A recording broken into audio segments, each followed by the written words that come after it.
자, 4단원의 서술형 문제를 만나보는 시간입니다. 서술형 평가 어떤 문제가 있는지 함께 살펴보죠.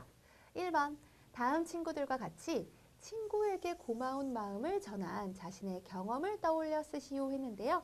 1번을 보면 무슨 일이 있었나요? 제가 잘 모르는 수학 문제를 서연이가 가르쳐 주었습니다. 친구가 잘 모르는 수학 문제를 가르쳐 주면 고마운 마음이 들 수 있겠죠? 2번, 어떤 말로 마음을 전했나요? 서연이에게 모르는 문제를 가르쳐 주어서 고맙다고 했습니다. 그리고 친구들을 잘 도와주는 친절한 아이라고 말했습니다. 라고 했어요. 자, 친구에게 고마운 마음이 들었던 일을 떠올려서 무슨 일이 있었나요? 1번에 쓰고 그때 어떤 말로 마음을 전했는지 2번에 쓰면 되겠습니다. 지금 여기 상황에서는 모르는 문제를 친구가 가르쳐준 상황을 말했는데요. 이때도 고맙지만 이 외에도 여러 가지 고마운 마음이 드는 일이 있을 수 있죠. 잘 떠올려서 1번에 쓰고 그때 어떤 말로 마음을 전했는지 보통은 고마운 마음이니까 고마워와 같은 말로 전할 수 있겠죠. 뿐만 아니라 그때 어떤 생각이나 느낌이 들었는지 함께 잘 떠올려서 2번에 적으면 됩니다.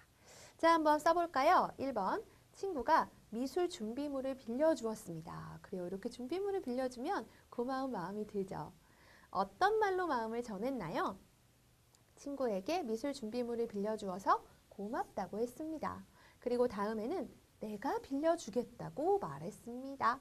그래요. 이렇게 고마운 마음이 들었던 일, 어떤 말로 마음을 전했는지 떠올려서 각각 알맞게 적으면 정답이 돼요. 자, 이어지는 문제도 살펴볼까요? 2번. 자신이 경험한 일을 바탕으로 하여 밑줄 그은 부분을 조건에 맞게 바꾸어 쓰시오 했는데요. 우선 바탕글 보겠습니다. 어제 있었던 줄넘기 대회에서 상을 받지 못했다는 소식을 들었어. 많이 속상했지? 그래도 포기하지 않고 꾸준히 연습하면 다음에는 더 좋은 결과가 있을 거야.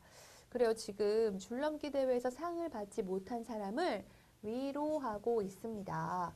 이렇게 똑같이 위로하는 내용으로 바꾸면 되겠는데 문제에 보면 자신이 경험한 일을 바탕으로 하여 바꾸라고 했죠. 조건을 보니까 마음을 나타내는 말을 2가지 이상 사용하시오 라고 했습니다. 자, 그러면 어떤 경험을 떠올려서 위로의 말을 해줄 수가 있을까요? 비슷한 경험이면 좋겠죠. 그래서 이렇게 똑같이 뭔가 되게 열심히 노력을 했는데 좋은 결과가 나오지 않아서 실망했던.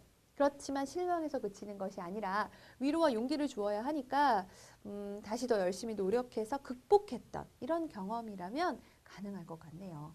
역시 다양한 답들이 나올 수 있을 텐데요. 나도 처음에는 한자 쓰기를 잘 못했는데 열심히 연습해서 한자왕이 된 적이 있어.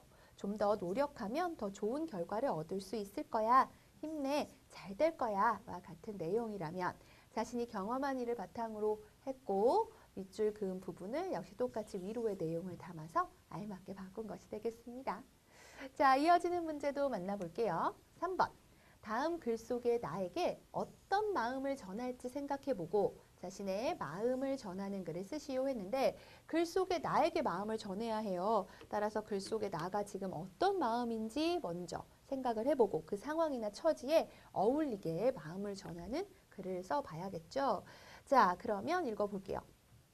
제 머리핀인데 왜 민주가 꽂고 갔어요? 네가 일찍 일어나서 챙기지 않으니 그런 일이 생기지. 오늘은 그냥 다른 것으로 하고 가. 그러다 지각하겠다.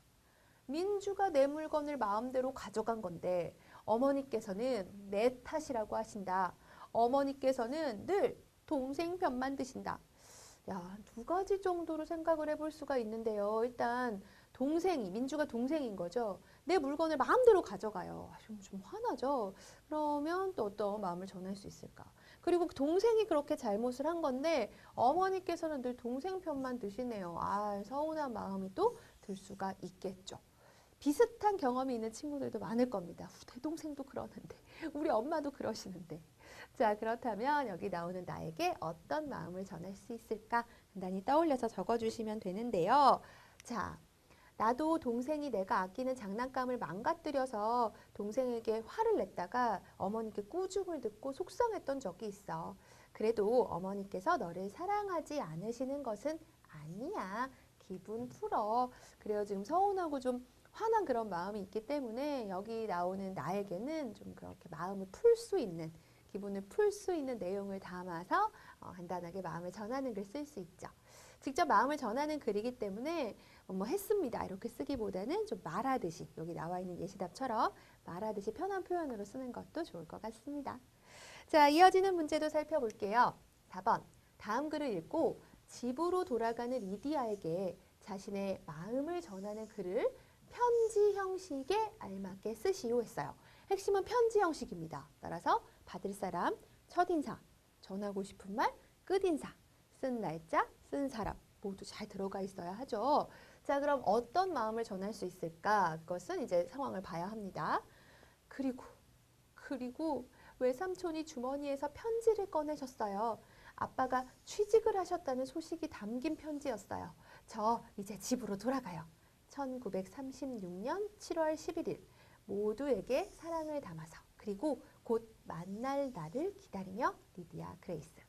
모두 곧 만날 날을 기다린대요. 이것으로 봐서 리디아는 집으로 돌아가게 돼서 굉장히 기뻐하고 있다는 것을 알 수가 있죠. 아빠가 취직을 하셔서 다시 가족들이 있는 집으로 돌아갈 수 있게 되었습니다. 축하하는 내용을 담아서 편지를 쓸 수 있겠죠. 편지 형식에 잘 맞게 써야겠습니다. 그래서 리디아에게라고 받을 사람은 나와 있으니까 리디아 안녕 나는 송하율이라고 해 라고 첫인사 써주고요. 아빠께서 취직을 하셨다니 정말 축하해. 가족들이 계신 집으로 돌아갈 수 있다니 내 일처럼 기뻤어. 이제 집으로 돌아가면 더 행복하게 지내길 바라. 전하고 싶은 말인데요. 지금 리디아에게 좋은 일이 생겼죠. 따라서 축하하는 마음을 담아서 축하해라는 표현을 사용을 했고요. 그때 어떤 생각이나 느낌이 들었는지도 자세하게 적어주었습니다. 이렇게 전하고 싶은 말 쓴 다음에는 그럼 안녕 해서 끝인사 써주어야 하죠. 쓴 날짜는 나와 있으니까 쓴 사람, 하유리가와 같은 표현도 괜찮겠네요. 자, 우리 친구들도 이렇게 편지 형식에 잘 갖추어서 써야 한다는 것. 잘 썼는데 편지 형식에서 한두 가지가 빠져 있다면 점수를 많이 놓칠 수도 있습니다. 그러지 않도록 편지 형식을 잘 기억해서 적어주면 좋겠습니다.